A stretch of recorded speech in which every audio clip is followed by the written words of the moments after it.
ठीक है भाई। हाँ भाई, अपने मैट्रिक्स स्पेस पढ़ रहे थे, कॉम्प्लेक्स एनालिसिस का दूसरा पार्ट, इसमें फर्स्ट यूनिट है, नई बुक है एक, का नाम है मैट्रिक्स स्पेस। कल हमने फील्ड की डेफिनेशन की, एक एग्जाम्स किया, पियोनो एग्जाम्स, पिनो एग्जाम्स जिसे बोलते हैं, उसमें 5 विघृति थी वो आपने देखी। फिर हमने फील्ड की डेफिनेशन देखी, फिर 3-4 थ्योरम देखी। तो आज अपने नेक्स्ट थ्योरम पे कर रहे हैं 1.5। कह रहा है कि for all a and B belongs to F and if a dot B equal to zero.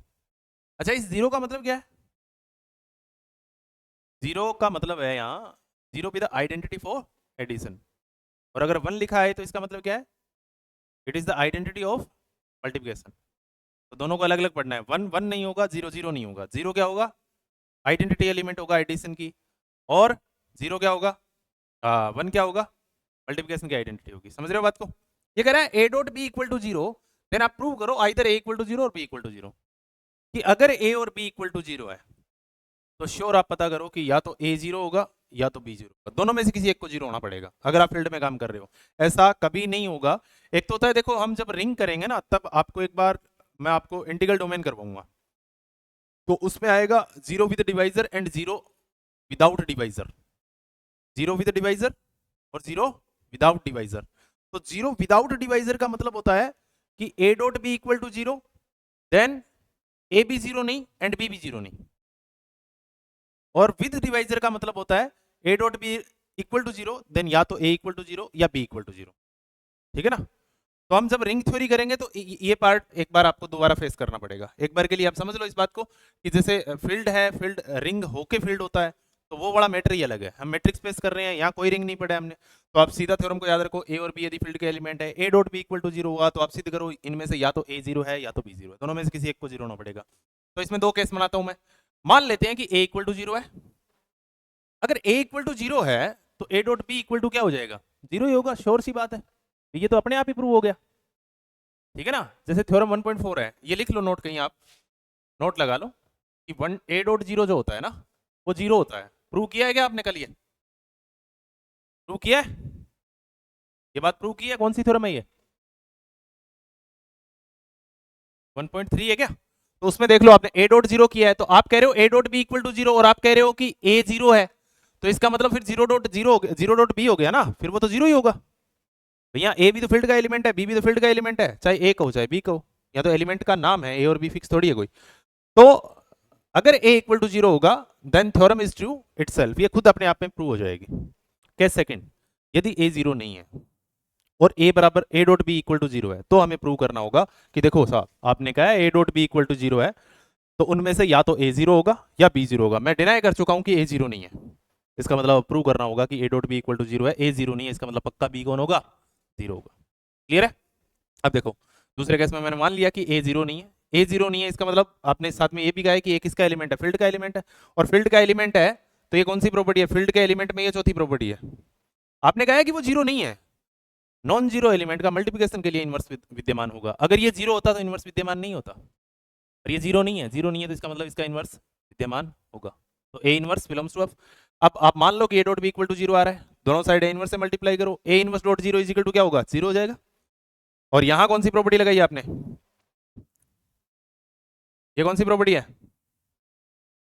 M2 associativity है, मल्टीप्लिकेशन की दूसरी प्रॉपर्टी है, जिसका नाम क्या होता है? Associativity.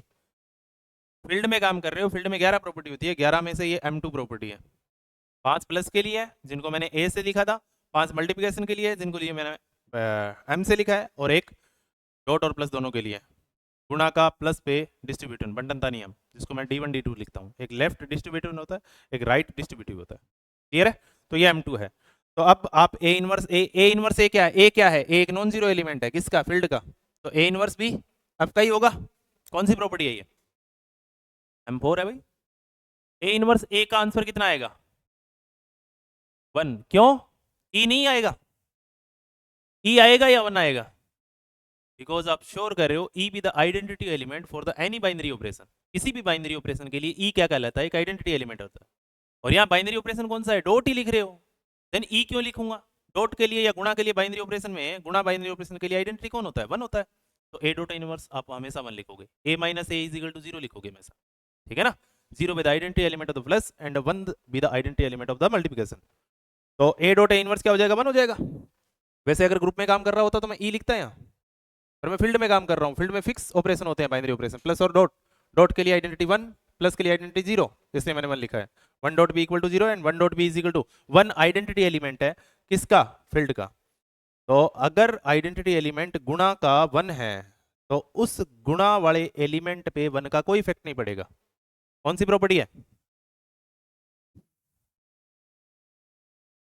M3, 1 dot b is equal to b, b equal to क्या आ गया, 0। आपने कहा a dot B equal to 0 है और आपने मान लिया ये 0 नहीं है, तो आपने श्योर कह दिया है कि बी क्या होगा, 0। इसी प्रकार से अगर मैं मान लेता हूं कि b is not equal to 0 है, तो b inverse belongs to F, then multiply कर दूंगा किससे, बी इनवर्स से दोनों साइड। तो इस बार क्या आ जाएगा, 0 dot B inverse, 0 dot B inverse 0, because b does not equal to 0 and B belongs to F, then we can say that b inverse belongs to F. B inverse किसका होगा, inverse B F का होगा, because ये 0 element नहीं है। Non zero element का गुणा के लिए इनवर्स भी विद्यमान होगा, सिर्फ 0 को छोड़ के। क्लियर है, तो आप इसी प्रकार से बी वाला केस को प्रूव कर सकते हो। क्लियर,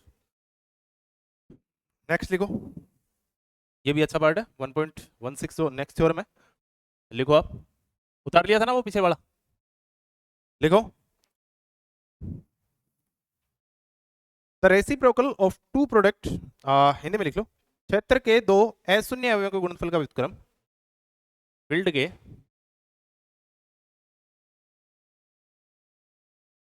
दो नॉन जीरो एलिमेंट्स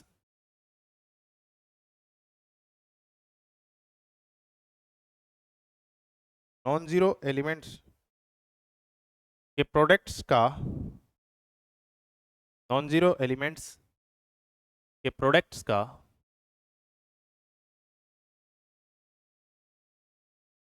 इनवर्स व्युत्क्रम, व्युत्क्रम उन एलिमेंट्स के, व्युत्क्रम इनवर्स प्रतिलोम नहीं, व्युत्क्रम लिखो, व्युत्क्रम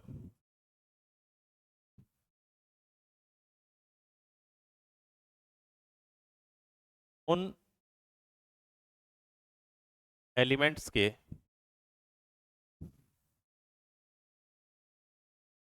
व्युत्क्रम के गुणनफल के बराबर है।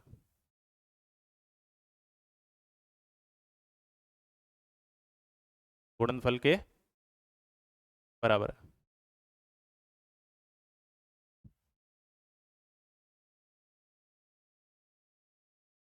कह रहा है, दैट मीन्स का मतलब ये है कि ए डॉट बी का इनवर्स जो है वो A inverse dot B inverse आएगा। A does not equal to 0 and B does not equal to 0 और दोनों बिलोंग्स टू एफ है।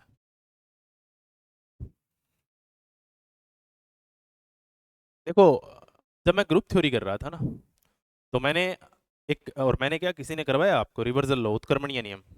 जब हम ग्रुप थ्योरी में पढ़ते हैं तो एक उत्क्रमणीय नियम पढ़ते हैं, आप नोट लगा के कहीं लिख सकते हो, मैं इसको एक एक्सप्लेन कर देता हूँ थोड़ा। Note, if G be the group and A and B belongs to G, then A dot B का inverse is equal to B inverse A inverse. इसको बोलते थे हम रिवर्सल लॉ, हिंदी में पढ़ते थे उसको उत्क्रमणीय नियम। फर्स्ट ईयर की बात है ये, तो खैर काफी पुरानी बात हो गई, तो बोलना स्वाभाविक है। If and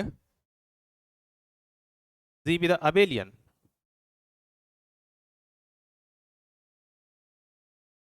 G be an abelian,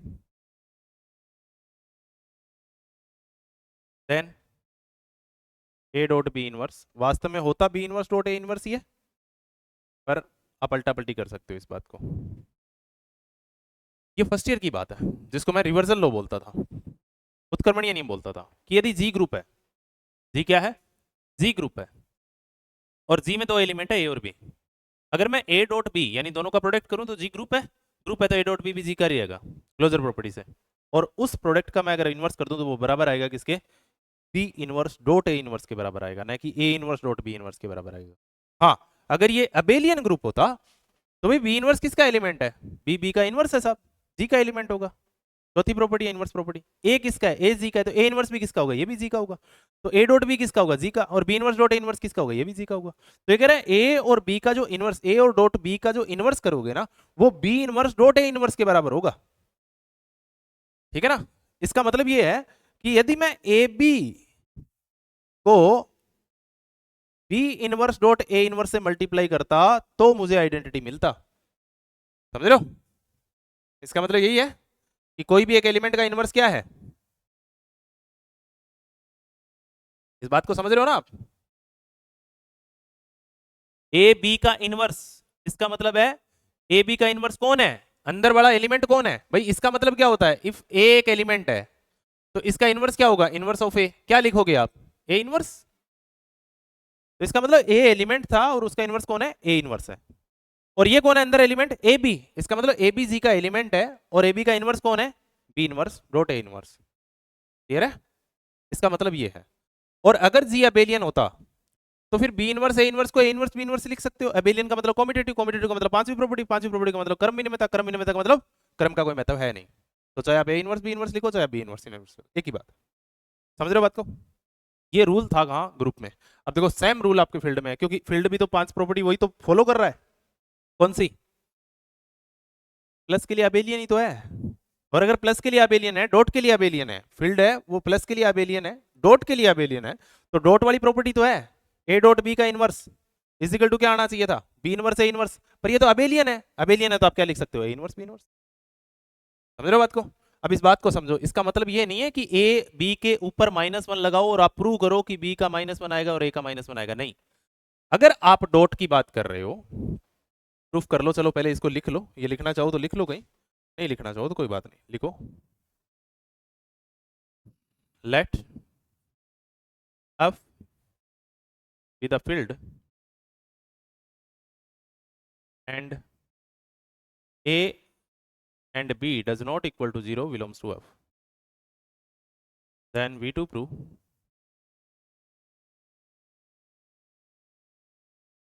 a b का inverse is equal to B inverse A inverse. Clear है, हमें ये प्रूव करना है। इसका मतलब हमें क्या प्रूव करना है भाई,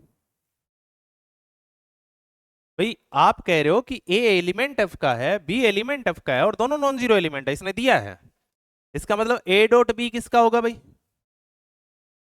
ए यदि एफ का है, फील्ड का है, बी यदि फील्ड का है, तो ए डॉट बी किसका होगा। किस प्रॉपर्टी से कह रहे हो आप, क्लोजर प्रॉपर्टी यार। किसके लिए, डॉट के लिए, नाम क्या था, अमन। क्लोजर प्रॉपर्टी है ना ये। अगर ये क्लोजर है तो ही तो फील्ड है, क्योंकि इसने डॉट के लिए 5 प्रॉपर्टी एक्सेप्ट की होगी, प्लस के लिए 5 प्रॉपर्टी एक्सेप्ट की होगी, और एक प्रॉपर्टी डॉट और प्लस दोनों के लिए एक्सेप्ट की होगी, तो जाके फील्ड हुआ होगा। फील्ड इजीली नहीं हो जाता, ऐसे ही कोई फील्ड नहीं बन जाता। वो 11 प्रॉपर्टी एक्सेप्ट करवाता है पहले, और 11 प्रॉपर्टी अगर किसी सेट ने जिसमें 2 एलिमेंट थे उसने एक्सेप्ट कर ली, तो वो आज के बाद फील्ड हो जाएगा। किसके लिए, प्लस और डॉट के लिए। बाइनरी ऑपरेशन 2 फिक्स होते हैं, एक प्लस होता है, दूसरा क्रॉस होता है, जिसको हम एडिशन और मल्टीप्लिकेशन कहते हैं। तो इसका मतलब इसने 11 प्रॉपर्टी एक्सेप्ट की होगी। ये क्या है, ए डॉट बी है। ए आपके पास फील्ड का एलिमेंट है, बी आपके पास फील्ड का एलिमेंट है, तो ए डॉट बी किसका होगा, फील्ड का एलिमेंट होगा। कौन सी प्रॉपर्टी है, हम1। और आप कह रहे हो ए बी कोई एलिमेंट है और उसका इनवर्स है। इसका मतलब आप ऐसे ही तो लिखते हो, अगर ए एफ का है तो ए इनवर्स ऑफ ए, आप ऐसे लिख सकते हो। इनवर्स ऑफ ए को क्या लिखोगे, ए इनवर्स।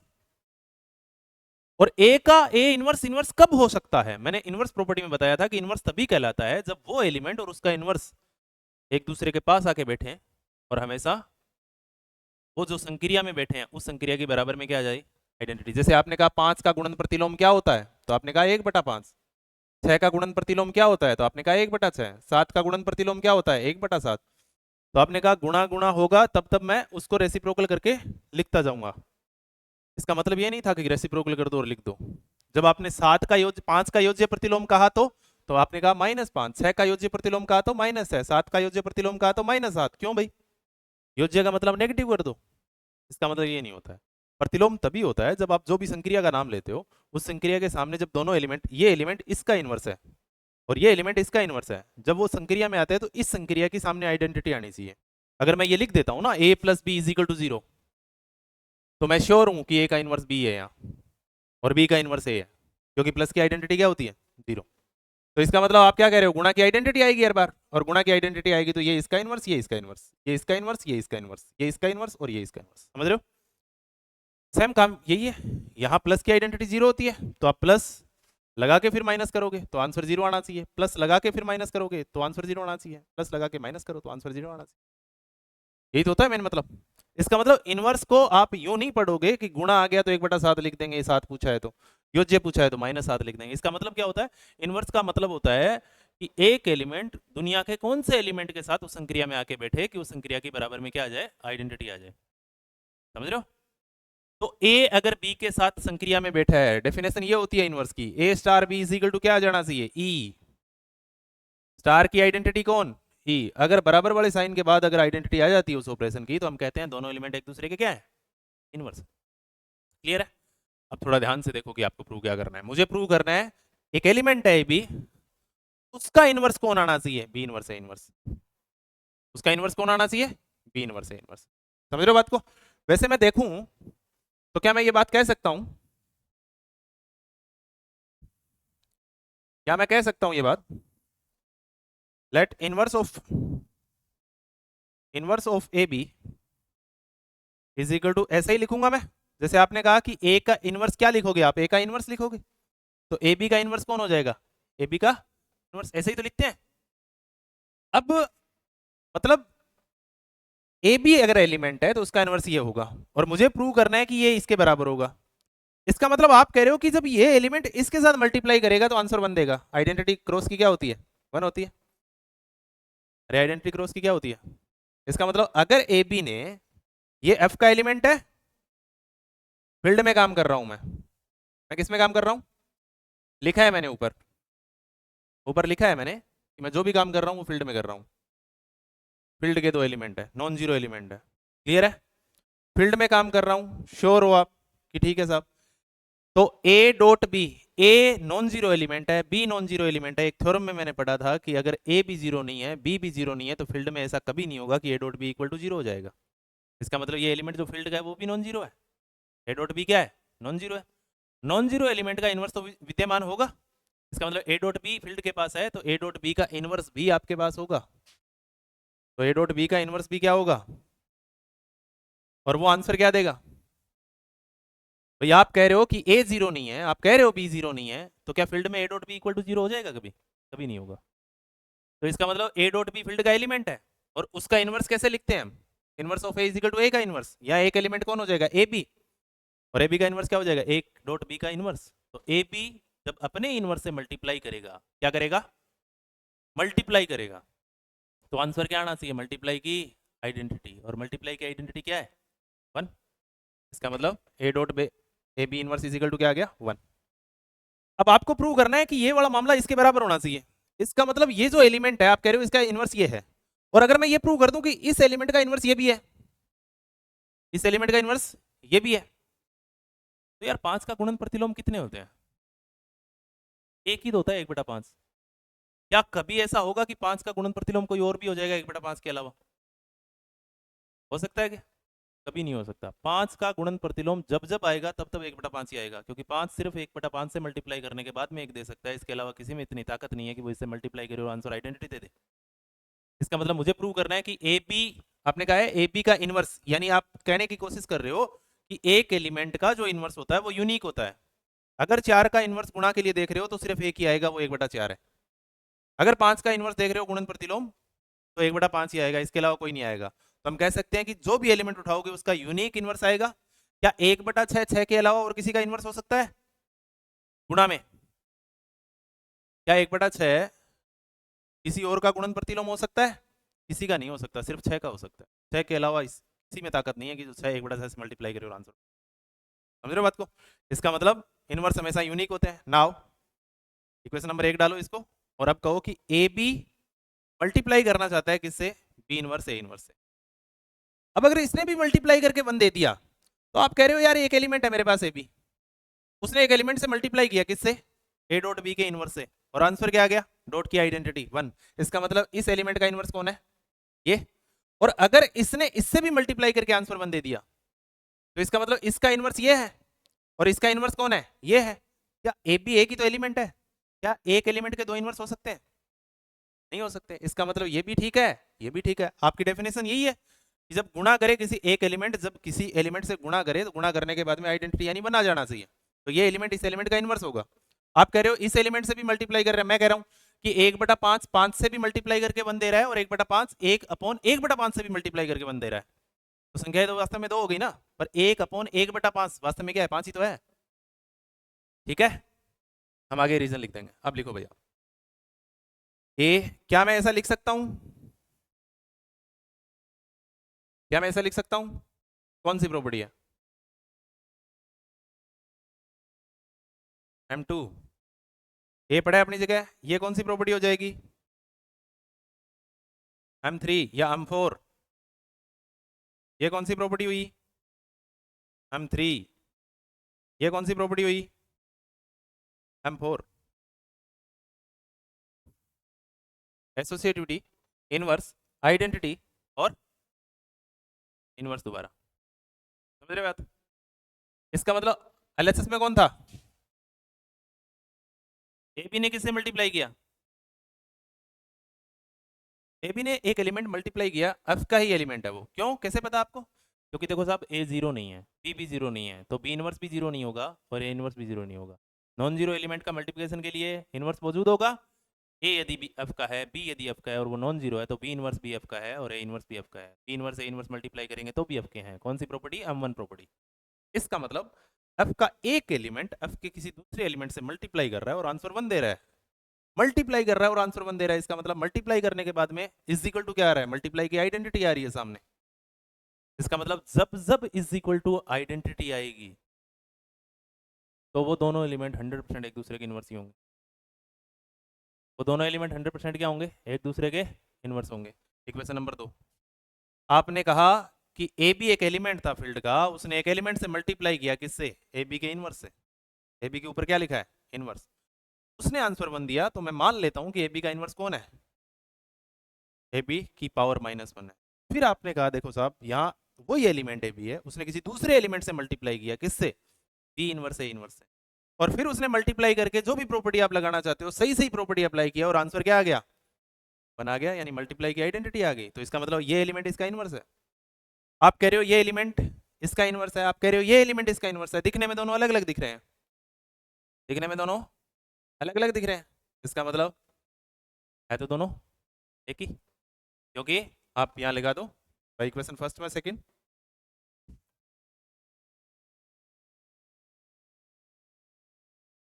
भाई इक्वेशन फर्स्ट एंड सेकंड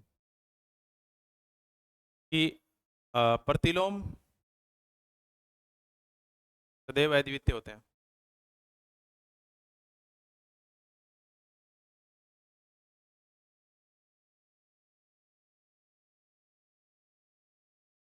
तो ए बी का इनवर्स क्या आ जाएगा भाई? बी इनवर्स ए इनवर्स, और क्या लिख सकते हो आप इसको? ए इनवर्स बी इनवर्स भी लिख सकते हो। बी इनवर्स ए इनवर्स कहो या ए इनवर्स बी इनवर्स करो, फील्ड में कोई दिक्कत नहीं है। हाँ भैया क्या कह रहे थे आप? ठीक है, समझ में आ गई बात? समझ में आ गई? इक्वेशन नंबर 1 और 2 को कैसे बराबर कर दिया आपने? क्योंकि इनवर्स हमेशा यूनिक होते हैं, आइडेंटिटी हमेशा यूनिक होती है। प्रतिलोम हमेशा अद्वितीय होता है, एक एलिमेंट का इनवर्स एक ही हो सकता है, दो नहीं होंगे। ऐसा नहीं है कि चार ने एक बार तो 1/4 से मल्टीप्लाई कर लिया और एक बार कभी कभी 1/8 से भी मल्टीप्लाई करके एक दे देगा ना साहब। जब जब चार आएगा वो सिर्फ 1/4 से मल्टीप्लाई करने के बाद में वन दे। और अगर आप यूं कह रहे हो कि चार ने एक बार तो 1/4 से मल्टीप्लाई कर लिया, वो वन दे दिया, और फिर कह रहे हो कि नहीं साहब ऐसा नहीं, चार ने 1/1/4 से मल्टीप्लाई किया तो वन दिया होगा। जैसा भी आप लिखना चाहो, 2/2 अपॉन 1/4 से मल्टीप्लाई किया होगा, सही है क्या? नहीं, 4/1 से मल्टीप्लाई किया होगा। तो बात तो एक ही है। इसी वाले हिस्से में चले जाओ, 2 से 2 को कैंसिल आउट करो, 1/4 ऊपर चला जाएगा, दोनों बात एक ही है। इसका मतलब इनवर्स हमेशा यूनिक होते हैं, इस बात को आप ऐसे पढ़ सकते हो। और मैंने रीजन लिख दिया कि इनवर्स हमेशा यूनिक होते हैं। क्लियर है? हाँ, कलर चेंज की बात चल रही थी क्या? हर बार चेंज करना पड़ेगा फिर अपने, हर बार चेंज करना पड़ेगा। चलो करेंगे। क्या हुआ? नेक्स्ट कभी दोबारा देखेंगे।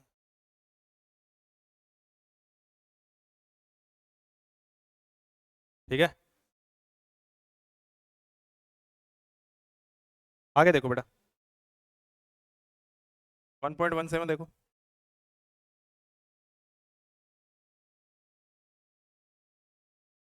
इंपॉर्टेंट है थ्योरम में।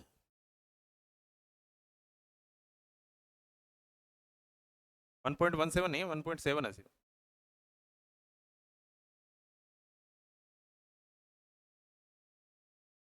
देखो क्या कह रहा है, कह रहा है कि यदि एफ एक फील्ड है तथा A B belongs to F है।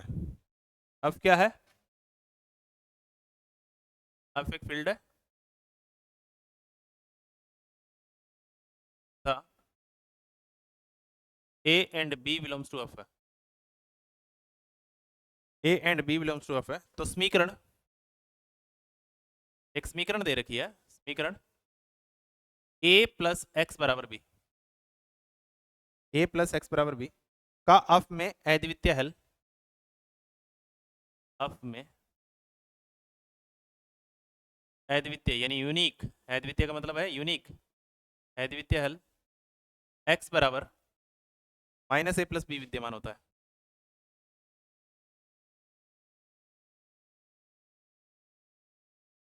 बिल्कुल, जो नाम से नहीं है ना उनके स्टेटमेंट ही आते हैं, जो नाम से होगा ना, जैसे कोसी रीमान समीकरण बताओ या सी आर इक्वेशन बताओ, जो नाम से होगा ना, बोल्जानो-वार्शराज थ्योरम बताओ या फिर फर्मेट थ्योरम बताओ, तो इन जो नाम से हैं वो नाम से पूछी जाती है, क्या स्टेटमेंट बहुत ही कम चांस है। फिर तो यूँ आता है कि कोसी रीमान समीकरण को सिद्ध करो, फिर कोसी रीमान समीकरण का पहले स्टेटमेंट लिखो, और अब अगर नहीं है कोई स्टेटमेंट, नाम नहीं है, तो फिर थ्योरम क्वेश्चन तो देगा, क्वेश्चन देगा तो फिर ये लिखना पड़ेगा इसको, ठीक है ना।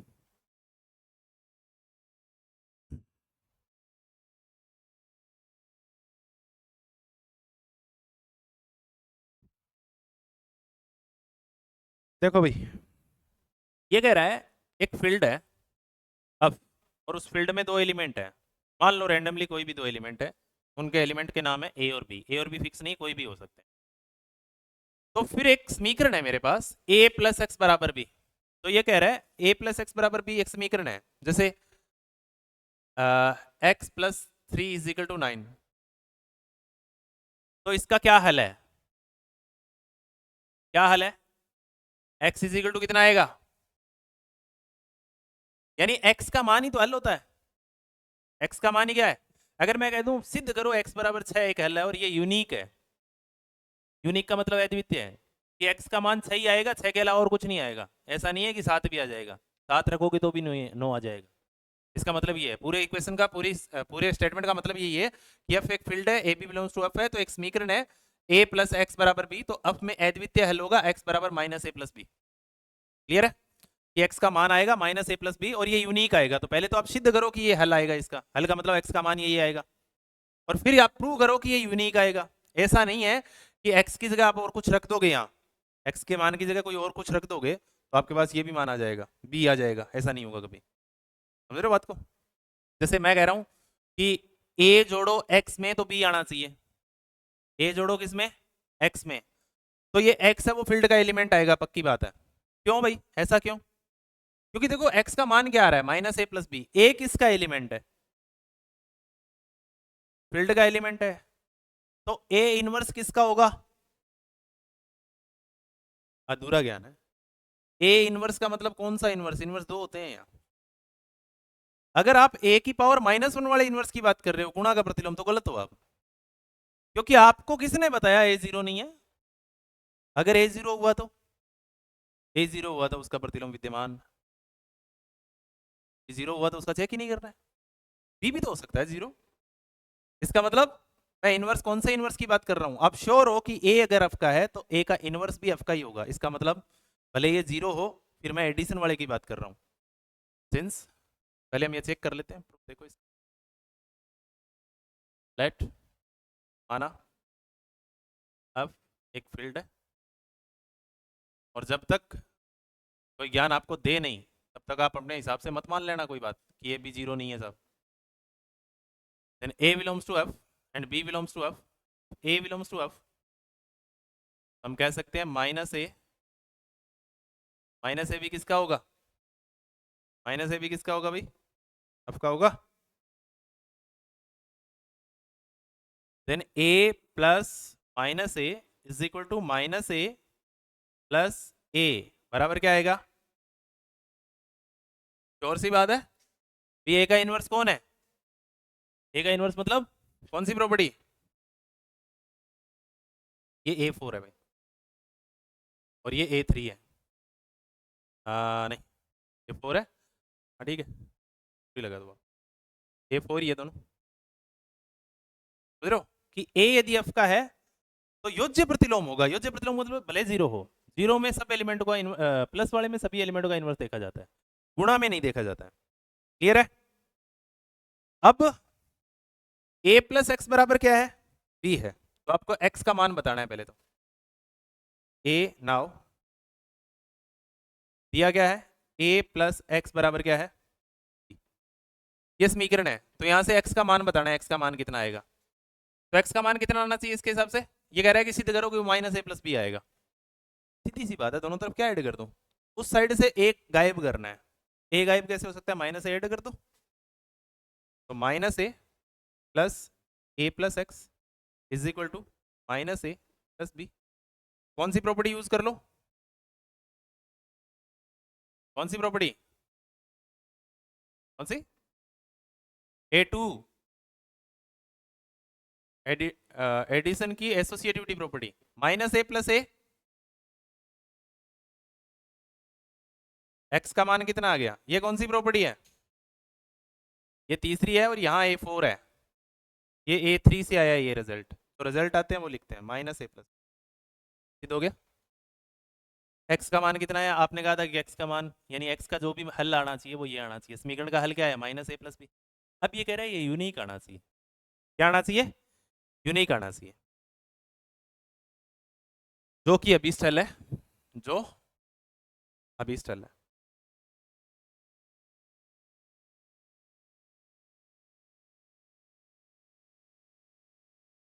अब देखो, अब लिखो अद्वितीयता के लिए, यूनिकनेस के लिए या अद्वितीयता के लिख लो,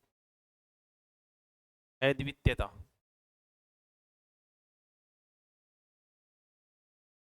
यूनिकनेस, यूनिकनेस के लिए देखो आप कंट्राडिक्शन मेथड से प्रूव करते हैं। जब भी यूनिक प्रूव करते हैं ना, किससे प्रूव करते हैं? कंट्राडिक्शन मेथड से प्रूव करते हैं। क्या मान लेते हैं हम कि माना माना दो हल हैं, माना समीकरण के दो हल x तथा y है, कि मैं मान लेता हूं कि ये जो आपने समीकरण बताई थे ना, ए प्लस एक्स बराबर बी, उसके मैं दो हल मान लेता हूं कि x ही नहीं, इसके मां एक y भी है। कौन सा? y, कि a प्लस एक्स करोगे तो भी b आएगा, और a प्लस वाई करोगे तो भी क्या आएगा? b आएगा। अब x यूनिक थोड़ी है, x यूनिक थोड़ी है, x अद्वितीय थोड़ी है। जो a में जुड़ेगा और b आ जाएगा। a किसका एलिमेंट है? फील्ड का। ये कह रहे हैं फील्ड के किसी एलिमेंट में x जुड़ेगा तो फील्ड का कोई एक एलिमेंट आएगा। समझ रहे हो बात को? फील्ड के एक एलिमेंट में जब x जुड़ेगा तो फील्ड का एक यूनिक एलिमेंट आएगा b। तो मैं कह रहा हूँ फील्ड के एक एलिमेंट a में x जुड़ा तो आंसर एक एलिमेंट आ गया b। तो मैं कहता हूँ नहीं, x नहीं, एक एलिमेंट और है भाई, वो भी जुड़ेगा तो भी b आएगा। ठीक है? अगर ऐसी बात है तो इसका मतलब कंट्राडिक्शन है, कि आप कह रहे हो कि यूनिक आना चाहिए, यानी x का मान एक ही आना चाहिए, जो भी आएगा चाहे दो आए चाहे चार आए चाहे पांच आए, एक ही बार आ जाना चाहिए। अब आप कह रहे हो नहीं, a में चार जुड़ेगा तो भी फोर प्लस ए आएगा, और a में पांच जुड़ेगा तो भी फोर प्लस ए आएगा। इसका मतलब ये है, तो हम कंट्राडिक्शन मेथड से आ जाते हैं। हमने माना कि दो मान है ऐसे, कौन कौन से? एक x है और दूसरा y है। तो इसका मतलब देन आपके हिसाब से क्या आना चाहिए कि b बराबर a प्लस एक्स दिया था, बराबर क्या हो जाएगा? कि नहीं साहब, a में y जुड़ेगा तो भी क्या आएगा? b आएगा, और a में x जुड़ेगा तो भी क्या आएगा? b आएगा। क्लियर है? इसका मतलब b बराबर दिस एंड b बराबर दिस, तो a प्लस एक्स बराबर क्या हो जाएगा? a प्लस वाई, माइनस ए दोनों साइड जोड़ दो। जोड़ सकते हो क्या? क्योंकि अगर a f का है तो माइनस ए भी किसका था? कर सकते हो क्लोजर प्रॉपर्टी से, फिर एसोसिएटिविटी लगा दो।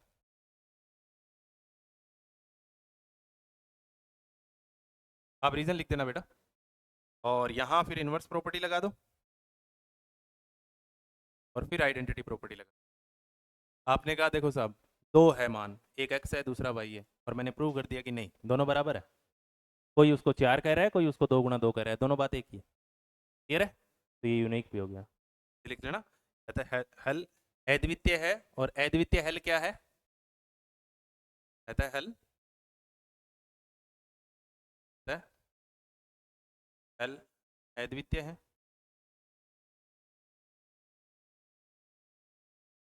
और अद्वितीय हल है क्या? x बराबर माइनस ए प्लस क्या हुआ? ठीक। अब इसमें 1.8 है वो डॉट के लिए है, सेमी समीकरण है। 1.8 जो है वो डॉट के लिए है। से आगे वाली थ्योरम जो है ना वो सेमी प्रोसेस में है कि आपके पास एक समीकरण है डॉट में, इस बार आपको ठीक है ना, तो आपको पहले तो a डॉट एक्स प्रूव करना है। अच्छा इस बार a इसने दिया है कि वो नॉन जीरो एलिमेंट है, क्योंकि तभी तो आप a इनवर्स से मल्टीप्लाई कर पाओगे। a इनवर्स से मल्टीप्लाई कर पाने का मतलब है कि आपके पास a इनवर्स तभी विद्यमान होगा जब a जीरो नहीं होगा। तो इसमें a जीरो इसने कहा है, देखो स्टेटमेंट में ये लिख देगा कि a जीरो नहीं है, तो इसका मतलब a इनवर्स आप मान लो, दोनों तरफ मल्टीप्लाई करो, x का मान आ जाएगा, फिर उसको यूनिक प्रूव करो। क्लियर है? नेक्स्ट थ्योरम देखो, थ्योरम 1.9। स्टेटमेंट लिखवा देता हूं मैं, स्टेटमेंट इंपॉर्टेंट है, याद रखना, वैसे तो याद रह जाएंगे, फिर भी आप इनके स्टेटमेंट याद रखना। स्टेटमेंट का मतलब है ये जो आपके पास रिजल्ट आएंगे ना वो याद रखने हैं। देखो थ्योरम 1.9 वैसे इजी है, हो जाएगा थ्योरम।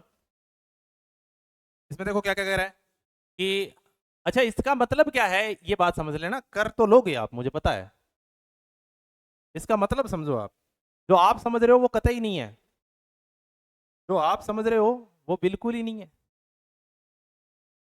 हाँ वो वाला मतलब नहीं है, माइनस माइनस प्लस हो जाएगा।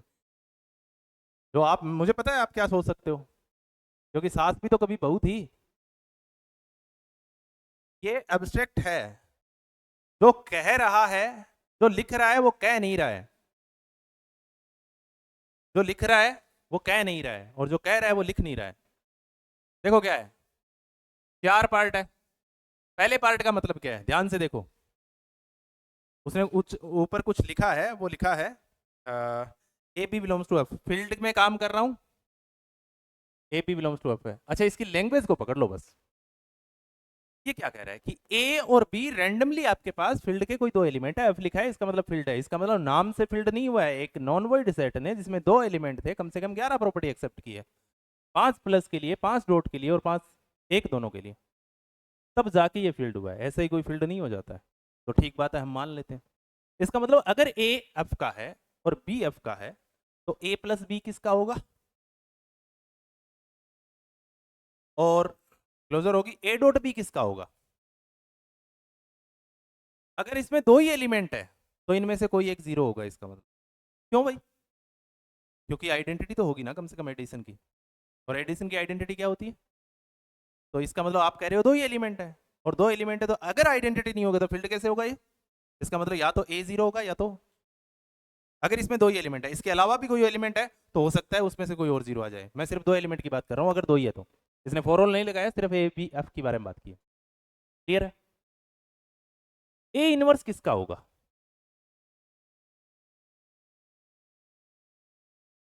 ए इनवर्स किसका होगा?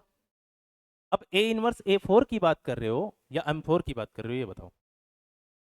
ए फोर की बात कर रहे हो तो माइनस ए भी आपके पास है और माइनस बी भी आपके पास। अगर ए जीरो नहीं है, क्योंकि ए और बी में से किसी एक को तो जीरो होना पड़ेगा। क्यों? क्यों होना पड़ेगा?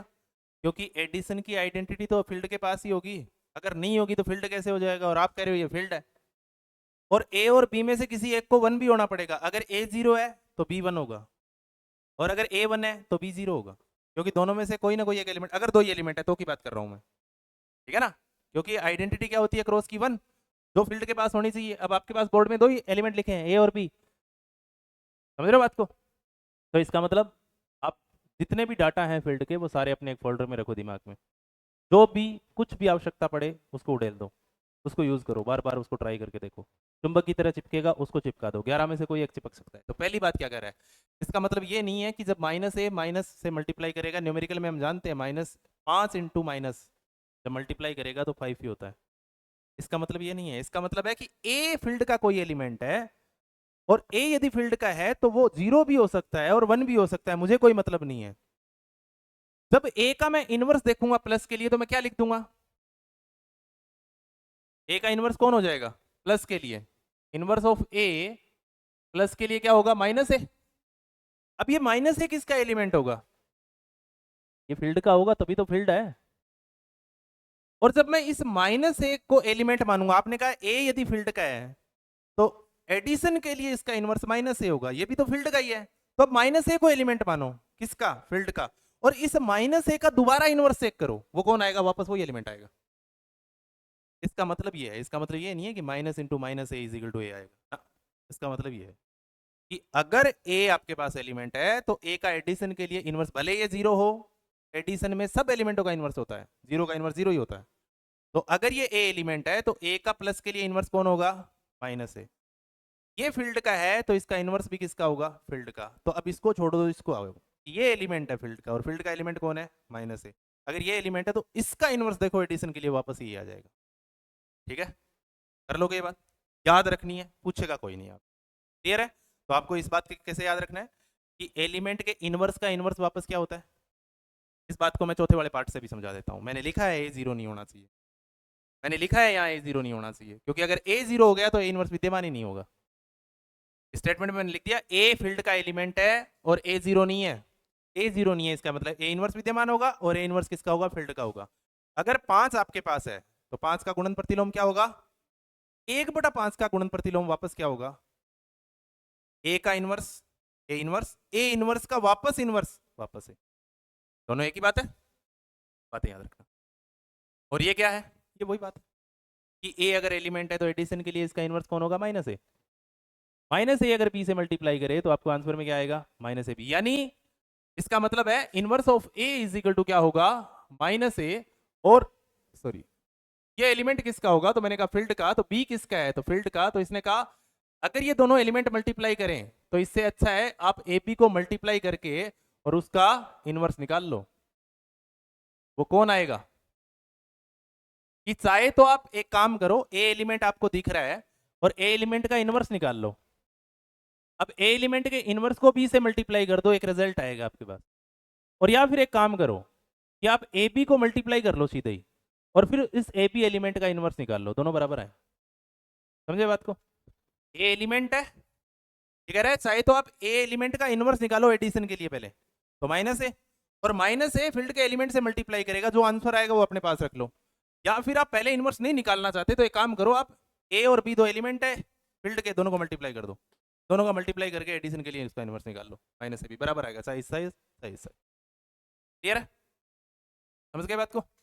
नीचे वाला सेम केस है कि चाहे आप देखो, आप ए का इनवर्स देख रहे हो तो वो क्या आएगा, माइनस ए, बी का इनवर्स देख रहे हो वो क्या आएगा, माइनस बी। तो ये कह रहा है कि ए के इनवर्स को और बी के इनवर्स को मल्टीप्लाई करोगे तो आंसर ए बी ही आने वाला है। क्लियर है, इन स्टेटमेंट को याद रखोगे, पूछेगा कोई, स्टेटमेंट 20-20 में हम यूज करेंगे, वैसे तो याद रह जाएंगे, न्यूमेरिकल मेथड ही है पूरा कि माइनस की minus A is equal to A होगा, minus A into B is equal to minus A B होगा। खैर फिर भी थोड़ा थोड़ा देख लेना अगर आपको बल्ले। एग्जाम्पल नंबर फर्स्ट देखो बेटा, मैट्रिक्स स्पेस का हिस्सा कभी दूसरी क्लास में करें अब।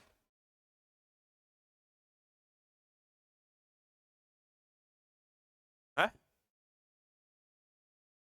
बस, अब क्या हुआ, आज के लिए इतना काफ़ी है, दूसरी क्लास में देखेंगे।